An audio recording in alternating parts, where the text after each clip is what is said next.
Hi, welcome to Delicious Life. I'm Jennifer Schell Lirag, and today we are going to show you how to make this beautiful wild mushroom tart to pair with this gorgeous Fort Berens Merlot.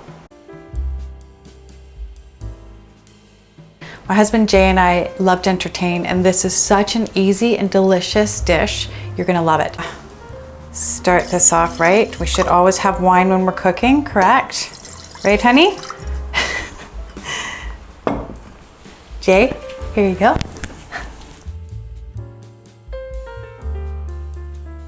Cheers.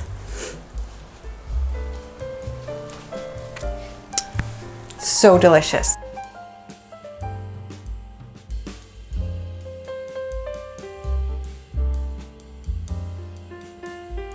Okay, so first we're going to saute the onion and the garlic, and I like to do that in butter because it adds the flavor, and when we do the mushrooms I like to use oil because it has a higher smoke point.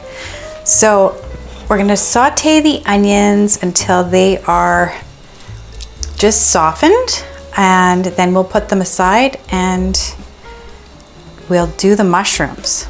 Now the key with sauteing wild mushrooms is to let them do their thing on high heat.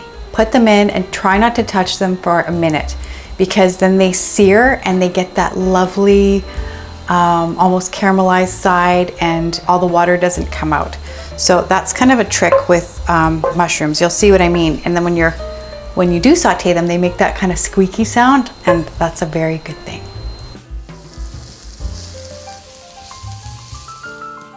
Some oil in the pan, and then we're going to add the wild mushrooms and let them do their thing for about a minute.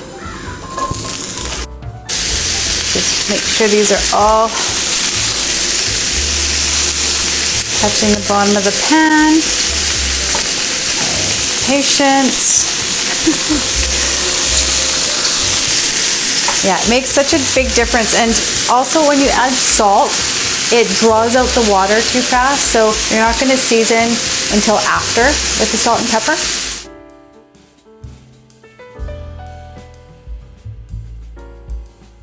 These beautiful mushrooms are done. Yum. Look at the color on those. Instagram worthy. So we're going to take these off the heat and add them to the bowl with the sauteed onion and garlic. And then we're gonna let it cool, because you don't want to put the warm mushrooms on the puff pastry, because as you can imagine, it's dough, raw dough, so it'll make it sticky.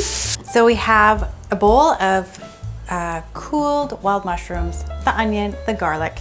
We're going to add a little bit of lemon thyme, or regular thyme as I said, or parsley, and season it with the salt and pepper now. So pepper, whatever you like. There we go. Salt. Okay, that's ready. This is so easy. If you haven't tried puff pastry, you're gonna not believe how easy it is. I've done strawberry tarts, asparagus tarts, pizza. So what we're going to do is roll out the sheet, and then we're going to score the edges, just an inch kind of border. Makes it look pretty, and also separates it from the contents or the filling, so it's just looks better and tastes better. And then fork, pierce a few holes in to help with the puffing of the puff pastry. Some people use an egg and brush the corners too. It'll give it that shininess. First, the cheese. So the Gruyere cheese on the bottom. We're going to spread that within the border. Then the wild mushrooms. Spread out the mushrooms, and then we're going to pop it in the oven for 25 minutes at 375. Ta-da! Look at this beautiful tart. So easy, so delicious. Your friends will be impressed, and especially if you pair it with this beautiful Fort Berens 2021 small lot Merlot. Cheers.